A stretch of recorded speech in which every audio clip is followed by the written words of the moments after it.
आम वाली चुड़ैल। एक गांव में शैली अपने परिवार के साथ रहती है। शैली बहुत ही शैतान और नटखट बच्ची थी। वो आए दिन अपने दोस्तों के साथ मिलकर कुछ न कुछ शैतानी करती रहती थी। एक रात उसके घर की फोन की घंटी बजती है। हेलो, कौन है? किससे बात करनी है? कौन है सोना? इतनी रात को किसने फ़ोन किया है? क्या पता जी, कोई कुछ बोल ही नहीं रहा। कुछ देर इंतजार करने के बाद सोना फोन काट देती है। फिर तीनों खाने पर बैठ जाते हैं। पर जैसे ही सोना पहला निवाला मुंह में लेती है, फिर से फोन की घंटी बज उठती है। कौन नाश पीटा है, चैन से खाने भी नहीं दे रहा।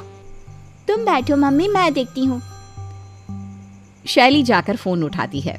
हेलो, कौन? अरे यार, शैली भूल गई क्या? आज रात ठीक 2 बजे राजू चाचा के आम के खेत में जाना है। कौन है फ़ोन पर बेटा?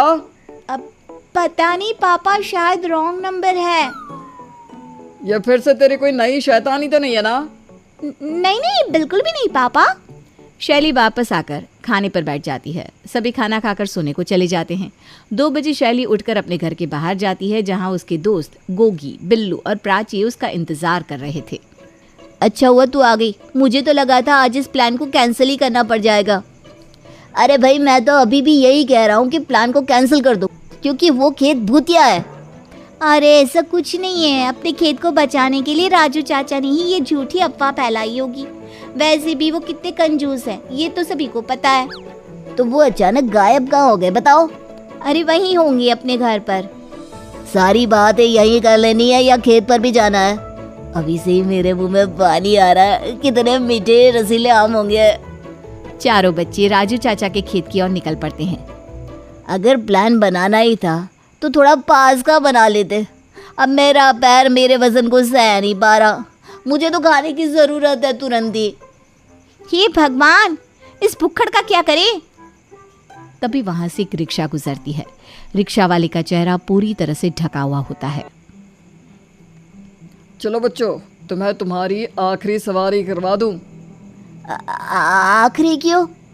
अरे वो मजाक कर रहे हैं। इतनी रात को रिक्शा मिल गया, ये क्या कम है? राजू भैया के घर जाना है ना? पर आपको कैसे पता? क्योंकि मैं भी वहीं जा रहा हूँ। रिक्शा वाला चारों बच्चों को राजू के खेत के बाहर उतार देता है। खेत के बाहर लोहे के दरवाजे पर ताला लगा हुआ होता है। सुन चंपा सुन तारा, अब हो जाना 11। अब क्या करोगी प्राची? यहाँ तो ताला लगा है, चलो वापस घर चलते हैं। यहाँ कोई नहीं आता, और जो आया वो कभी जाता नहीं। हाँ, तो हमें कौन सा वापस जाना है, हम तो अंदर जा रहे हैं। रिक्शा वाला दरवाजे के सामने जाता है। दरवाज़ा खुद ब खुद खुल जाता है और सभी अंदर चले जाते हैं। चारों ओर आम ही आम देखकर बच्चों की खुशी का ठिकाना नहीं रहता। कितने वर्षों की प्यास आज बुझेगी। हाय, आज का प्लान सफल रहा। राजू के खेत में अलग अलग तरह के आमों के पेड़ थे। कोई आम सोने सा चमक रहा था तो कोई गुलाबी रंग का था। अच्छा हुआ मैं आज आ गया, तुम लोग ठीक कहते हो, इस खेत पे तो जादू है जादू। ये सारे आम मेरे हुए। ये कहकर बिल्लू भागकर एक आम तोड़ने ही जाता है कि एक हाथ उसके हाथ को पकड़ लेता है। ये मेरे आम है, मेरे सिवा इसे कोई नहीं खा सकता। चुड़ैल, ये मेरे साथ ही होना था क्या? ये काम भी नहीं खा सका मैं। खा भी नहीं सकोगे, क्योंकि ये मेरा खेत है, मेरा।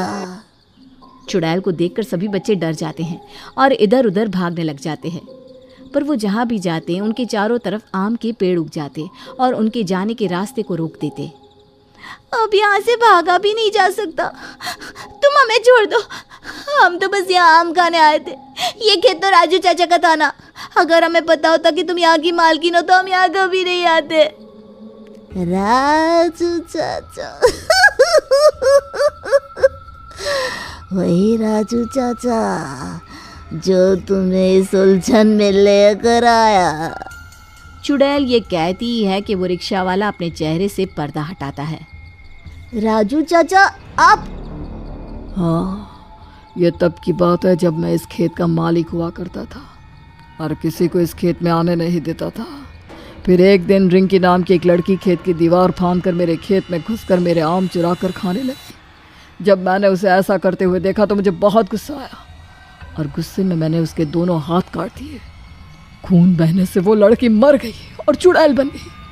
चुड़ैल बनते ही रिंकी ने इस खेत पर अपना कब्जा कर लिया और मुझे बंदी बना लिया। और मुझसे बचने के लिए इस राजू ने मुझे तुम लोगों को भेंट में दे दिया है ताकि मैं उसे जाने दूँ, तुम चारों को अपना सेवक बना लूँ। पर अब मेरे खेत और फैल गए हैं तो मुझे 5 नौकरों की जरूरत पड़ेगी राजू। बच्चे अब बुरी तरह फंस गए थे। अब उन्हें बाहर जाने का कोई रास्ता नहीं दिख रहा था। मैं पेड़ पर आराम करने जा रही हूँ, चलो तुम लोग मेरे खेत की साफ सफाई करो। ये कहकर चुड़ैल सोने चली जाती है। काम कर कर के सभी बच्चे थक जाते हैं। या तो 1 मिनट में 10 घंटों के बराबर लग रहा है, अब मैं क्या करूँ? भूख से तड़पता गोगी अपने दिमाग को चलाता है और चुड़ैल के पेड़ के नीचे जाकर कहता है, पता है शैली, यहाँ के आमों में वो दम नहीं जो मेरे आम के खेत में है। ये सुनकर चुड़ैल पेड़ से नीचे उतर कर आती है। कैसे आम है तुम्हारे पास गोगी? वो तो मेरा पेट देखकर ही तुम्हें समझ जाना चाहिए था, पर छोड़ो उस बात को।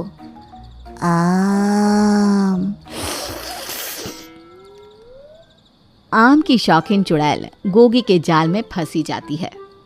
तुम्हारे खेत के आम कितने बड़े हैं गोगी? बस मेरे मोटे पेट जितने। मुझे भी चखाओ ना वो आम।